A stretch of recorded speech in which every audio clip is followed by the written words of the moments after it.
ভালোবাসার মানুষকে পেতে যে মানুষ কতটা দূর যেতে পারে তা তোমরা এই ছেলেটাকে না দেখলে বুঝতেই পারবে না। গার্লফ্রেন্ডের আবদার পূরণ করতে সে আকাশে তারার পেছনে ছুটতে শুরু করে, আর তার এই জার্নিতে একে একে সামনে আসতে শুরু করে এমন সব ভয়ঙ্কর সত্য, যেগুলো সবই আবার তার জীবনের সঙ্গেই জড়িত।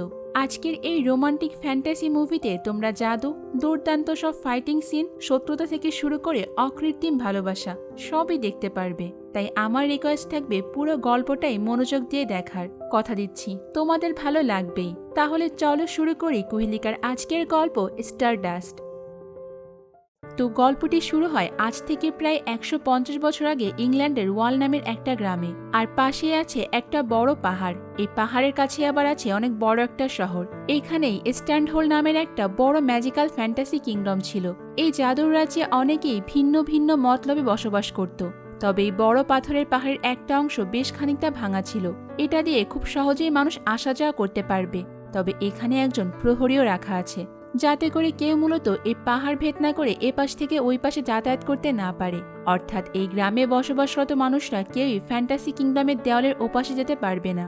আর এই ওয়াল গ্রামের কেউই কিন্তু এখনো পর্যন্ত স্ট্যান্ডহোল রাজ্যে যেতে পারেনি।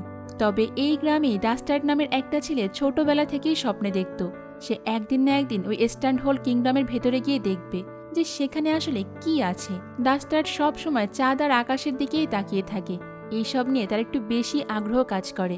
আর এই অতি আগ্রহের বশেতেও সে একদিন ওই ভাঙা দেওয়ালের কাছে চলে যায়। তবে ভেতরে গেলেই তো ওই প্রহরী তাকে বাধা দেয়। কিন্তু ডাস্টার তো ভীষণ চালাক একটা ছেলে, তাই সে তার কথার জালে ফাঁসিয়ে প্রহরীকে ঠিকই বোকা বানিয়ে ফেলে। আর ধোঁকা দিয়ে সমস্ত বাধা বিপত্তি পার করে তো সত্যি সত্যি সে স্ট্যান্ডহোল কিংডমের ভেতরে ছোট্ট একটা গ্রামে চলে আসে। ওই গ্রামে ঢুকে সে একটা বাজার দেখতে পায়। এই বাজারের সমস্ত জিনিস দেখে তার তো মাথায় ঘুরে যায়। তখন সে দেখতে পায় ছোট্ট একটা খাঁচার ভেতরে দুই মুখো হাতির সঙ্গে আবার তার বাচ্চা কাচ্চাকেও কেউ আটকে রেখেছে। আর এগুলো নাকি আবার বিক্রিও করা হবে। তখন একটা বোতলের মধ্যে আবার সে কিছু ডিম দেখতে পায়। এই ডিমগুলোর একটা চোখও আছে। আর দেখে মনে হচ্ছে যে এগুলো হয়তো তার দিকেই তাকিয়ে আছে। এরপর সে হাঁটতে হাঁটতে একটা বৃদ্ধা মহিলার দোকানের সামনে এসে দাঁড়ায়। এই দোকানের একটা জিনিস তার খুব ভালো লেগে যায়, তাই সে ওটা কেনার জন্য বৃদ্ধ মহিলার সঙ্গে কথা বলতে চায়। কিন্তু মহিলাটা তাকে কোনো রকম পাত্তা দেয় না, উল্টো তাকে দেখে তো প্রচন্ড বিরক্তি প্রকাশ করে। আসলে এই মহিলাটা একটা ডাইনি। সে দূর থেকে একটা মেয়েকে বলে যে যত দ্রুত সম্ভব ওর সঙ্গে কথা বলে ওকে এখান থেকে তাড়িয়ে দাও, ও যা চায় তাই দিয়েই বিদায় করো দ্রুত। এটা বলেই ডাইনিটা সেখান থেকে চলে যায়। আর ওই মেয়েটাও ধীরে ধীরে এগিয়ে আসে ডাস্টের দিকে। এরপর তার দিকে তাকিয়ে মুচকি হেসে দিয়ে জিজ্ঞাসা করে যে আপনার কি প্রয়োজন। ডাস্টার তো এত সুন্দর হাসি দেখে প্রথম দেখাতেই ওই মেয়েটার প্রেমে পড়ে যায়। আর এই মেয়ের নাম হলো ইয়োনা। ডাস্টার তো বুঝতে পারছিল না যে এখন সে কি বলবে, কারণ সে তো শুধুমাত্র এখন তার সঙ্গে কথা বলতে চাচ্ছে। তাই উপায় না পেয়ে ডাস্টার তখন বলে যে আমি তোমার দোকানের একটা নীল ফুল কিনতে চাই। এটা শুনে মেয়েটা তাকে একটা সাদা ফুল দিয়ে বলে যে আমার মনে হয় আপনার এই ফুলটা নেওয়া উচিত, এটাই আপনার জন্য একদম ঠিক হবে। এই ফুলটা নিলে আপনার পুরো ভাগ্যটাই বদলে যাবে। ডাস্টার তখন ইয়োনার কথা মতো তো ওই সাদা ফুলটাই নিতে চায়। তাই সে জিজ্ঞাসা করে যে এই ফুলটার দাম কত। তখন ইয়োনা হেসে দিয়ে বলে যে এটার মূল্য শুধুমাত্র একটা কিস। মূলত ইয়োনারও ডাস্টারকে অনেক পছন্দ হয়েছিল, তাই ডাস্টারও তো আর এক মুহূর্ত দেরি না করে ইয়োনাকে সত্যি সত্যি কিস করে বসে। এরপর ইয়োনা ডাস্টারকে তার রুমের ভেতরে নিয়ে যায়। হঠাৎ করে ডাস্টার লক্ষ্য করে যে মাটিতে একটা জাদুর চেইন পড়ে আছে, যেটা কিনা আবার ইয়োনার পায়ের সঙ্গেই বাঁধা। এটা দেখেই তো ডাস্টার ওই চেইনটা কেটে দেয়, কিন্তু তখনই আবার ম্যাজিকের মতো করে চেইনটা একা একাই জোড়া লেগে যায়। তো এই রহস্য যখন ইয়োনার কাছে সে জানতে চায়, তখন ইয়োনা তার সঙ্গে ঘটে যাওয়া সমস্ত ঘটনাই খুলে বলে। মূলত ইয়োনা হলো এই রাজ্যের রাজকুমারী, আর এই ডাইনিটা তার রাজ্যের দাসী ছিল। ওই দাসী ম্যাজিক করে এই জাদুর চেন দিয়ে ইয়োনাকে তার কাছে বন্দি করে রেখেছে। ইয়োনা ডাস্টারকে এটাও জানায় যে যেদিন ওই ডাইনিটা মারা যাবে সেই দিনে আমি মুক্তি পাবো, আর না হলে কেউ আমাকে আর মুক্ত করতে পারবে না। তো ইয়োনার মুখে এই কথাগুলো শুনে তো ডাস্টার অনেক ইমোশনাল হয়ে পড়ে। এরপর তারা তো ওই রাতের বেলায় আবার নিজেদের মধ্যে অনেক একান্তে সময় কাটায়। ইয়োনার সঙ্গে রাতে থাকার পর তো ডাস্টার আবারও তার সেই পুরনো ঠিকানায় ফিরে আসে। আর এইভাবে এক এক করে 9টা মাস কেটে যায়। হঠাৎ করে একদিন গভীর রাতে সেই দেওয়াল পাহারা দেওয়া প্রহরী ডাস্টারের বাড়িতে আসে আর তাকে ডেকে বলে যে তোমার জন্য দেওয়ালের ওপাশ থেকে একটা উপহার এসেছে, অর্থাৎ সে ম্যাজিক্যাল ফ্যান্টাসির শহর থেকে। এরপরে প্রহরী তাকে একটা ঝুড়ি ধরিয়ে দেয় আর সেখান থেকে চলে যায়। ডাস্টার যখন সেটার দিকে তাকায় তখন দেখতে পায় যে ঝুড়ির ভেতরে ফুটফুটে একটা বাচ্চা ছেলে, আর তার পাশে রাখা আছে একটা চিঠি। এরপর চিঠিটা পড়ে তো ডাস্টার বুঝতে পারে যে এই বাচ্চাটা হলো ইয়োনা আর তারই সন্তান। এই ছেলের সম্পূর্ণ দায়িত্ব এখন ডাস্টারে, তাই ডাস্টার ছেলেটার নাম রাখে খ্রিস্টান, কারণ ওই চিঠিতে অলরেডি ইয়োনা তাদের ছেলের নাম লিখে পাঠিয়েছিল। আর এইভাবে ছেলেকে মানুষ করতে করতে কেটে যায় প্রায় 18টি বছর। এখন খ্রিস্টান তো অনেক বড় হয়ে গিয়েছে, আর সে একটা দোকানে কাজও করে। ওই দোকানে আসা যাওয়ার সময় তো সে ভিক্টোরিয়া নামের আবার একটা সুন্দরী মেয়ের প্রেমে পড়ে যায়। সে আসলে ভিক্টোরিয়ার জন্য এতটাই পাগল ছিল যে তাকে পাওয়ার জন্য সে যে কোনো কিছুই করতে পারত। কিন্তু সমস্যা হলো ভিক্টোরিয়া আবার খ্রিস্টানকে নয়, হ্যান্সি নামের আরেকটা ছেলেকেই পছন্দ করে। তবে বুদ্ধি করে ভিক্টোরিয়া আবার দুইজনকেই হাতে রাখে, কারণ তার যাবতীয় সমস্ত প্রয়োজন সে খ্রিস্টানকে দিয়েই মিটিয়ে নেয়। খ্রিস্টান যে দোকানে কাজ করে, ভিক্টোরিয়া প্রায় সেখানে কেনাকাটা করতে যায়, কিন্তু কাজ বাদ দিয়ে তো খ্রিস্টান সবসময় ভিক্টোরিয়াকে হেল্প করত। আর এটা দেখেই তো ওই দোকানের মালিক খ্রিস্টানকে কাজ থেকেই বের করে দেয়। হঠাৎ করে এইভাবে কাজ চলে যাওয়াতে তো খ্রিস্টান অনেকটাই ভেঙে পড়ে, কিন্তু তার বাবা তাকে এসে সাপোর্ট করে। এরপর একদিন দেখা যায় খ্রিস্টান ভিক্টোরিয়াকে রাতের বেলায় তার বাড়ি থেকে বের করে জঙ্গলের ভেতরে একটা ক্যান্ডেল লাইট ডিনারে নিয়ে যায়। ভিক্টোরিয়াকে একটু খুশি করার জন্য সে এই জায়গাটা অনেক আগে থেকেই সাজিয়ে রেখেছিল। তারা দুইজন সেখানে বেশ ভালো একটা সময় কাটায় আর অনেক গল্প করে। এইদিকে এসে স্ট্যান্ডহোল রাজ্যের রাজপ্রাসাদে করা হচ্ছে একটা গুরুত্বপূর্ণ মিটিং। রাজা প্রচণ্ড অসুস্থ, হয়তো সে মৃত্যুর প্রহর গুনছে। তাই এই সময় এই রাজ্যের দায়িত্বটা সে তার একান্ত বিশ্বস্ত মানুষকেই বুঝিয়ে দিতে চায়।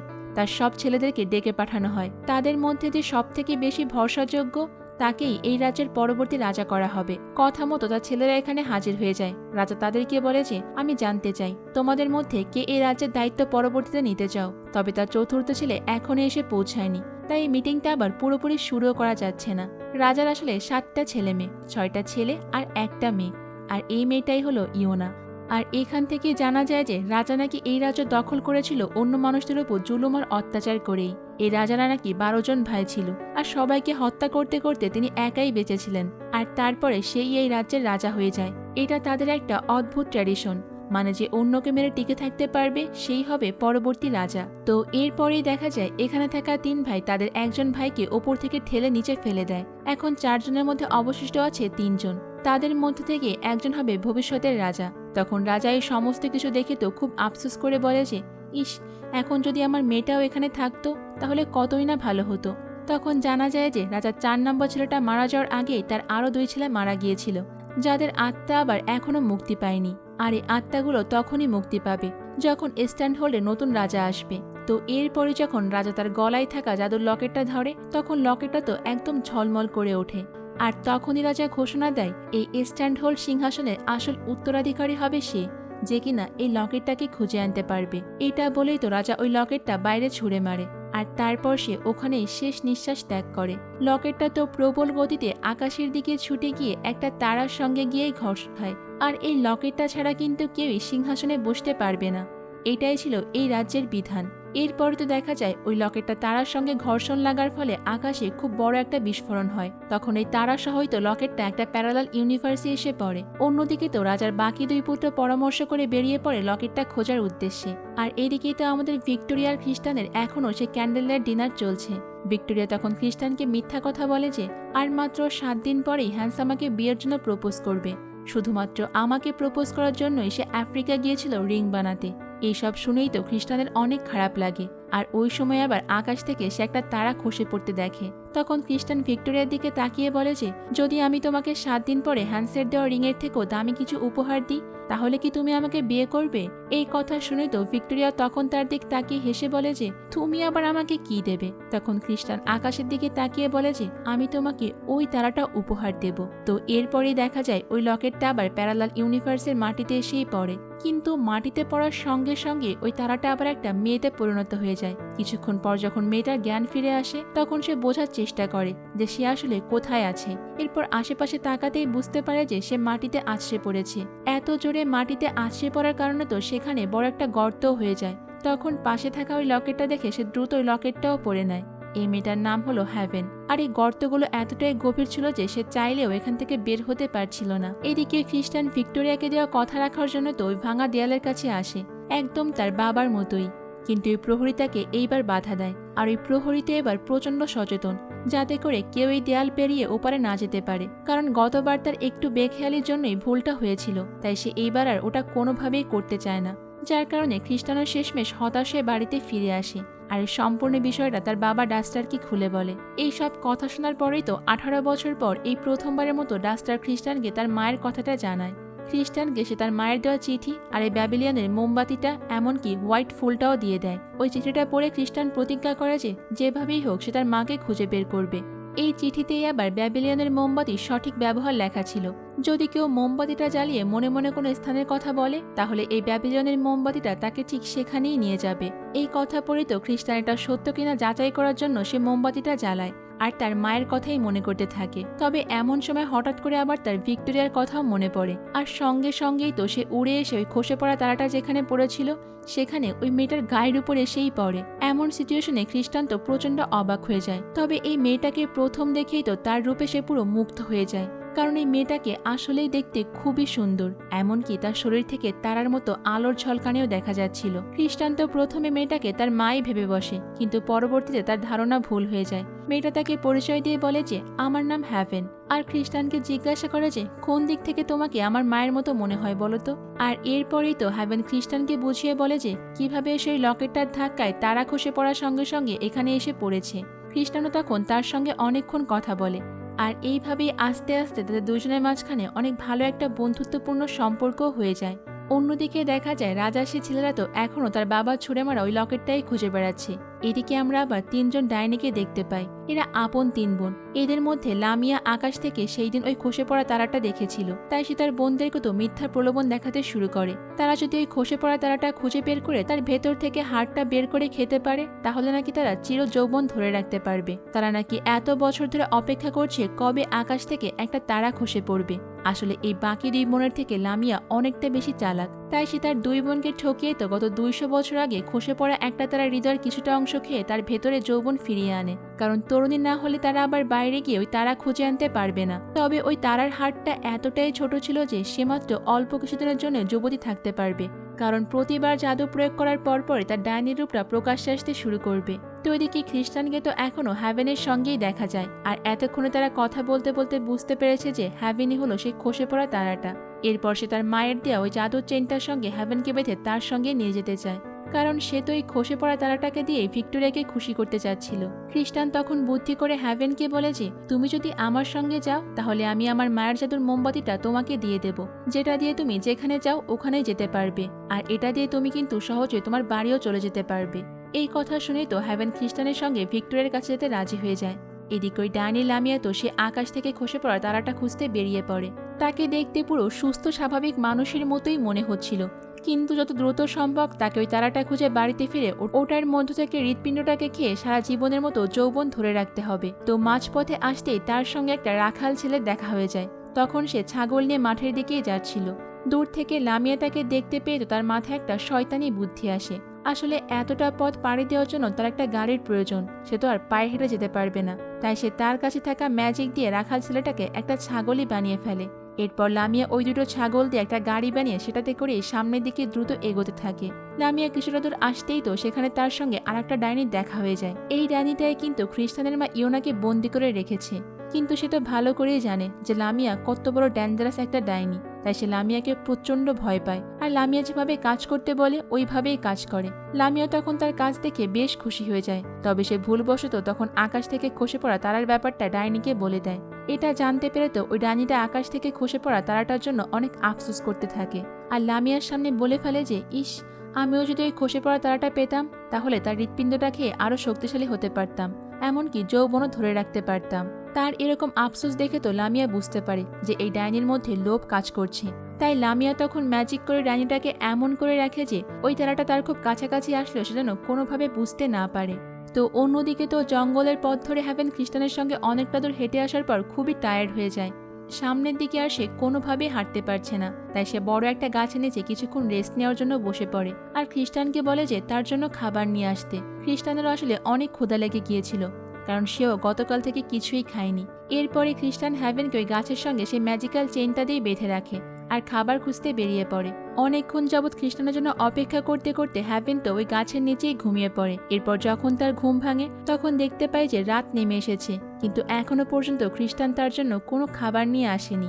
ঠিক তখনই হ্যাভেন দেখতে পায় এই ঘন জঙ্গলে তাকে সাহায্য করার জন্য সেখানে একটা ঘোড়া এসেছে। মূলত আকাশ থেকে হ্যাভেনকে রক্ষা করার জন্য এই ঘোড়াটাকে পৃথিবীতে পাঠানো হয়েছে। এই ঘোড়াটার নাম হলো ইউনিকর্ন। ইউনিকর্ন তার পাওয়ার দিয়ে হ্যাভেনকে মুক্ত করে দেয়। এইদিকে লামিয়া তো তার বাকি 2 বোনের সাথে তার হাতে থাকা আংটির ভেতরে একটা ম্যাজিক্যাল আয়নার মাধ্যমেই কথা বলে। তাদের 3 বোনের যোগাযোগের মাধ্যম ছিল এই আয়নাটাই। এই 3 ডাইনি আসলে ম্যাজিক দিয়ে ভবিষ্যৎবাণী করতে পারত, সামনে কি হবে না হবে সবকিছুই বলে দিতে পারত। আর তাদের এই ম্যাজিক্যাল পাওয়ার ধরে রাখার জন্যই তারা বিভিন্ন সময় বনের জীবজন্তুকে জ্যান্ত বলে দিত। তো এই কথা বলার সময় লামিয়ার বোনেরা ভবিষ্যৎবাণী করে তাকে বুঝিয়ে দেয় যে লামিয়া এখন যেখানে আছে সেখানে কিছু সময়ের মধ্যেও খসে যাওয়া তারাটা চলে আসবে। এই কথা জানতে পেরেই তো লামিয়া অনেক খুশি হয়ে যায়। সে তো ব্যস্ত হয়ে পড়ে তারা আসার আগমনের প্রহর গুনতে। এরপরেই সে ম্যাজিক ব্যবহার করে সেখানে থাকা বড় একটা রাজকীয় হোটেল বানিয়ে ফেলে। আর তার সঙ্গে থাকা সে 2টো ছাগলকেও ম্যাজিক করে মানুষ বানিয়ে দেয়। একটা ছাগলকে সে মেয়ে বানায় আর একটা ছাগলকে মধ্যবয়স্ক একজন লোক বানিয়ে ফেলে। আর তাদের নির্দেশ দেয় লামিয়ার হাজবেন্ড আর মেয়ে হয়ে অভিনয় করতে, যাতে করে হ্যাভেন তাকে মন থেকেই বিশ্বাস করতে পারে। এর কিছুক্ষণ পরেই দেখা যায় ইউনিকর্ন হ্যাভেনকে নিয়ে সেখানে চলে আসে। কারণ যেহেতু অনেকটা রাত হয়ে গিয়েছে, তাই রাত কাটানোর জন্য তারা হোটেলটা দেখে এখানে কিছু সময়ের জন্য থাকতে চায়। আর লামিয়া তো হ্যাভেনকে দেখেই বুঝতে পারে যে এই হলো সেই তারা, কারণ হ্যাভেনের গা তখন জল করছিল। সে তো বুঝেই ভেতরে গিয়ে হ্যাভেনের অনেক সেবা যত্ন করতে শুরু করে। এই সবকিছু দেখে তো হ্যাভেন ও লামিয়ার প্রতি অনেক মুগ্ধ হয়ে যায়। আর খুশি হওয়ার জন্য তো হ্যাভেনের শরীর যেন আরো বেশি জল করছিল। আর লামিয়াও তখন বুঝতে পারে যে যত হ্যাভেনের যত্ন করা হবে ততই সে বেশি ঝলমল করবে। আর এই ঝলমলের হৃৎপিণ্ডটা খেতে পারলে সে তত সময় ধরে তার ম্যাজিক্যাল পাওয়ারটাও ধরে রাখতে পারবে। এদিকে খ্রিস্টান সে গাছের নিচে ফিরে আসলে তো হ্যাভেনকে আর দেখতে পায় না, তাই সে প্রচন্ড হতাশ হয়ে পড়ে। তার কথা ভাবতে ভাবতেই তো সে গাছটার নিচে বসেই ঘুমিয়ে পড়ে। তখন সে একটা স্বপ্নে দেখে কোন একটা তারা এসে তাকে বলছিল যে দ্রুত জেগে ওঠো, হ্যাভেনকে বাঁচাও। এই মুহূর্তে সে প্রচন্ড বিপদের মাঝে আছে। তাছাড়া খ্রিস্টান হ্যাভেনের কাছে কিভাবে পৌঁছাবে ওই তারাটা সেটাও বলে দেয়।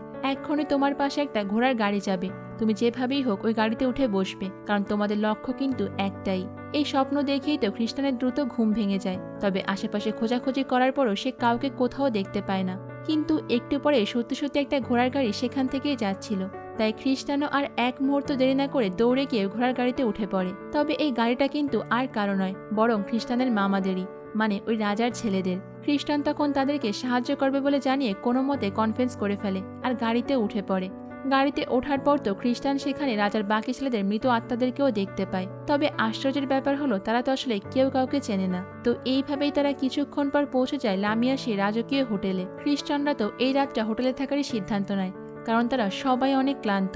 এদিকে লামিয়া তো পুরোদমে প্রস্তুতি নিচ্ছে হ্যাভেনের ভেতর থেকে হৃৎপিণ্ডটা বের করে নেওয়ার। আর ঠিক এমন সময় খ্রিস্টান দরজায় নক করতেই তো লামিয়া দরজা খুলে তাদেরকে দেখতে পায়। আর বাধ্য হয়ে তখন তাদেরকেও এই হোটেলেই থাকতে দেয়। কিন্তু সে ভালো করেই বুঝতে পারছিল যে খ্রিস্টানরা এখানে থাকলে তার কাজে অনেক বাধা আসতে পারে। তাই সুযোগ বুঝে সে খ্রিস্টানের এক মামাকে চাকু দিয়ে সেখানে হত্যা করে ফেলে। অন্যদিকে খ্রিস্টানকে এক প্রকার বিষ মেশানো শরবত পান করতে দেয়, যাতে করে তার পথে আর কোনো বাধা না থাকে।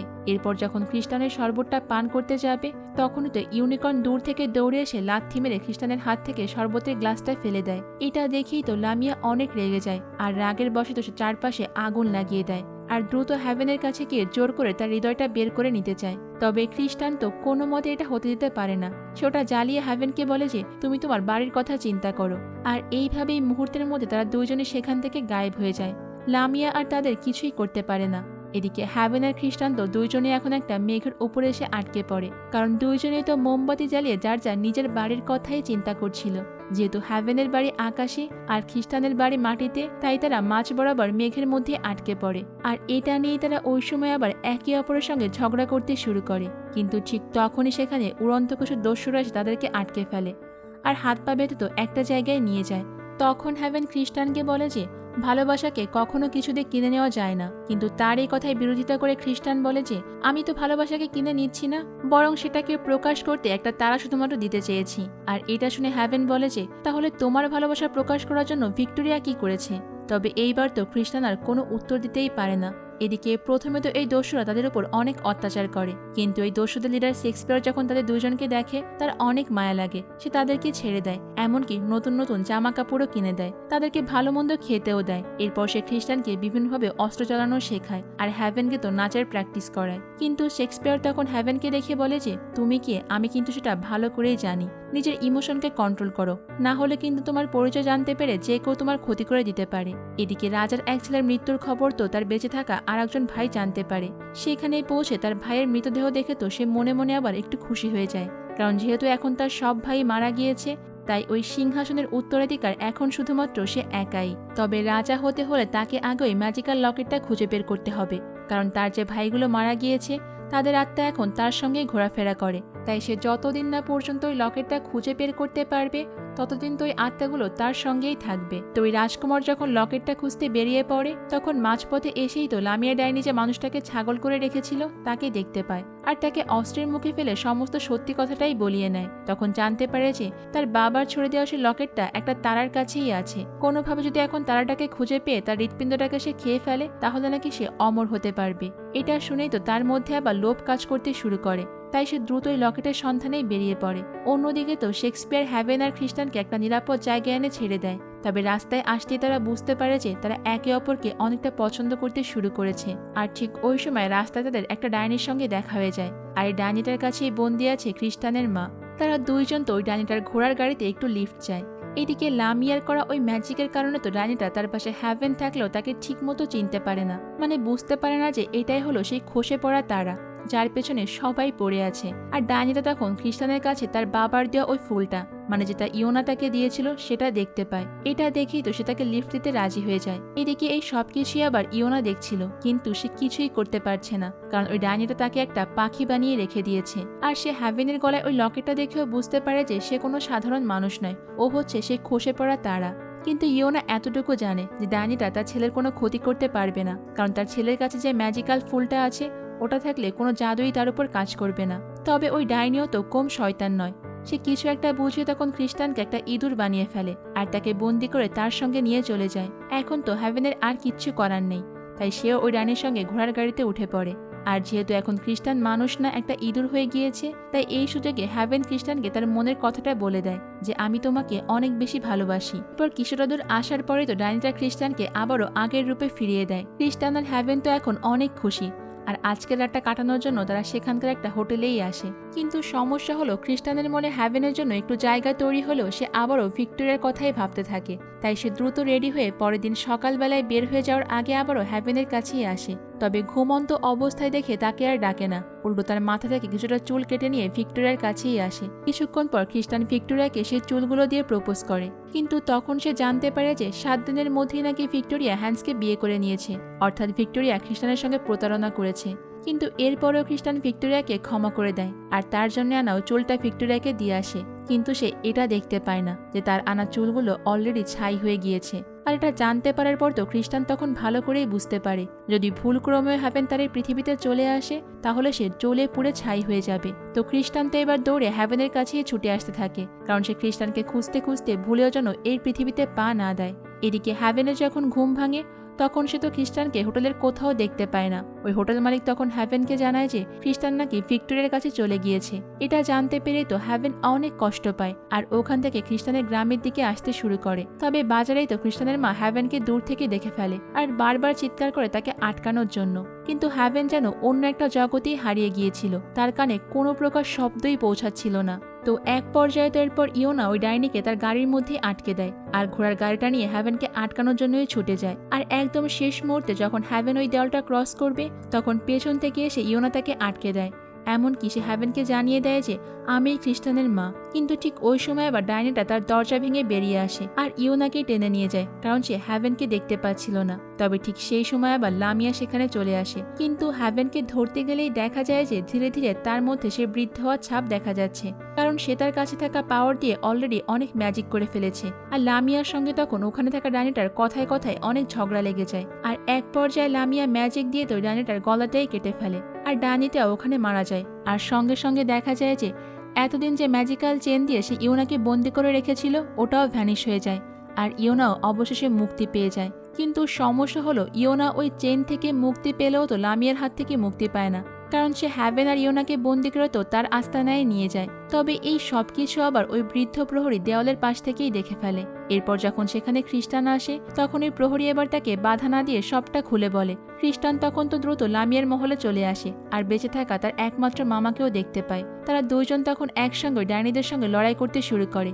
আর দেখতে দেখতেই তো খ্রিস্টানের সেই মামা একজন ডাইনিকে মেরে ফেলে, অর্থাৎ লামিয়ার এক বোনকে চিরতরে শেষ করে দেয়। এর কিছুক্ষণ পরেই তো ওই রাজকুমার তার বোন ইওনাকে দেখতে পায়। এদিকে তো বাকি মৃত রাজকুমারীদের আত্মাও সেখানেই রয়েছে। আর ঠিক ওই সময় আবার লামিয়া ব্ল্যাক ম্যাজিক করে ওই রাজকুমারকে মেরে ফেলে, অর্থাৎ এখন তারা 6 ভাইয়ের আর কেউই বেঁচে রইল না। এরপর লামিয়া যখন হ্যাভেনকে আবারও ধরতে যাচ্ছিল ঠিক ওই সময় তো খ্রিস্টান চলে আসে। তখন ইওনা তার ছেলেকে দেখে জড়িয়ে ধরে আর অনেক ইমোশনাল হয়ে পড়ে। তার পরিচয় দিয়ে ডাইনিগুলোকে উপযুক্ত শাস্তি দিতে বলে। খ্রিস্টান তখন প্রথমেই তো এখানে থাকা সমস্ত পশুদেরকে মুক্ত করে দেয়। আর এতদিন ধরে বন্দি থাকার কারণে তো পশুগুলো অনেকটা ক্ষিপ্ত ছিল, তাই মুহূর্তের মধ্যেই তারা লামিয়ার বেঁচে থাকা আরেকজন বোনের ওপর গিয়ে ঝাঁপিয়ে পড়ে আর তাকে সেখানেই শেষ করে দেয়। এরপর খ্রিস্টান যখন লামিয়াকে মারতে আসে তখন সে কেঁদে দিয়ে বলে যে আমি তোমাকে কিচ্ছু করছি না, তুমি হ্যাভেনকে নিয়ে এখান থেকে চলে যেতে পারো, কিন্তু প্লিজ আমাকে মেরো না। খ্রিস্টান তো তার মায়া কান্নায় ভুলে যখন হ্যাভেনকে নিয়ে সেখান থেকে বের হতে যাবে তখনই বুঝতে পারে যে এটা ছিল ওই লামিয়া ডাইনির পাতা একটা ফাঁদ। লামিয়া তো এই মহলের চারপাশটা অলরেডি সিল করে দিয়েছে আর তাদের ওপর ম্যাজিক্যাল পাওয়ার দিয়ে অ্যাটাক করতেও শুরু করে। তখন আর কোনো উপায় না পেয়ে হ্যাভেন এবার তার পাওয়ার দেখাতে শুরু করে। সে খ্রিস্টানকে জড়িয়ে ধরলে অনেকটা খুশি থাকে আর তার মধ্যে থেকে সাদা আলো বেরিয়ে আসতে থাকে। তাই এইবার সে তো অনেকক্ষণ ধরে খ্রিস্টানকে জড়িয়ে ধরে থাকে আর তার ভেতর থেকে এত পরিমাণ আলো বের হয়ে আসে যে ওই আলোর ঝলকানিতে তো লামিয়া পুরো দিশেহারা হয়ে যায়। আর এক পর্যায়ে সেটা সহ্য করতে না পেরে তো লামিয়া শেষমেশ ওখানে ব্লাস্ট হয়ে যায়। এটা দেখেই তো খ্রিস্টানের সব মামারা অনেক খুশি হয়ে যায়, কিন্তু একটা টেনশনও কাজ করছিল, কারণ যেহেতু এখন তারা কেউ বেঁচে নেই তাহলে এই রাজার রাজা এখন কে হবে। আর ওই সময় ইওনা তার ভাইদেরকে বলে যে এখন আমার একমাত্র ছেলেই এই রাজ্যের রাজা হবে। এটা শুনেই তো সব রাজকুমারের আত্মা ওই পৃথিবী থেকে মুক্তি পেয়ে যায়, অর্থাৎ এই রাজ্যের রাজা তো নির্বাচিত হয়ে গিয়েছে, তাই তাদেরও এখন মুক্তি। এরপরেই তো অনেক ধুমধাম করে খ্রিস্টানকে রাজা হিসেবে অভিষিক্ত করা হয়। আর ওই দিন সেখানে ভিক্টোরিয়াও ছিল, কিন্তু সে কোনোভাবেই মেনে নিতে পারছে না, কারণ আজকে তো রানী হিসেবে হ্যাভেনের জায়গায় তারই থাকার কথা ছিল। এই অনুষ্ঠানে আবার শেক্সপিয়ারও উপস্থিত ছিল। তারা সবাই সেখানে তো অনেক মজা করে দিনটা উদযাপন করে। আর তাদের এই খুশির মুহূর্তের মাধ্যমেই আমাদের আজকের এই সুন্দর ফ্যান্টাসি মুভির গল্পটাও এখানে শেষ হয়ে যায়। তো বন্ধুরা, আজকের গল্পটা তোমাদের কাছে কেমন লেগেছে সেটা কিন্তু আমাকে কমেন্ট করে অবশ্যই জানিও। আর একটা কথা, লামিয়া নামের কেউ কি আমার গল্প শোনো তাহলেও কিন্তু জানিও। আমি খুবই সরি, আসলে এখানে ডাইনিটার নাম লামিয়াই। আর তোমরা যারা তোমাদের কোনো বান্ধবী লামিয়াকে চেনো তাদেরকে কিন্তু মেনশন দিতে ভুলো না, কারণ এই সুযোগ কিন্তু বারবার আসবে না। তো আজ এই পর্যন্তই থাক, দেখা হবে নতুন কোনো সুন্দর মুভির গল্প নিয়ে ভিন্ন কোনো সময়ে। ততক্ষণ পর্যন্ত তোমরা সবাই অনেক বেশি ভালো থাকবে এবং নিরাপদে থাকবে, আর অবশ্যই তো কুহেলিকার সঙ্গেই থাকবে, তাই না? আল্লাহ হাফেজ।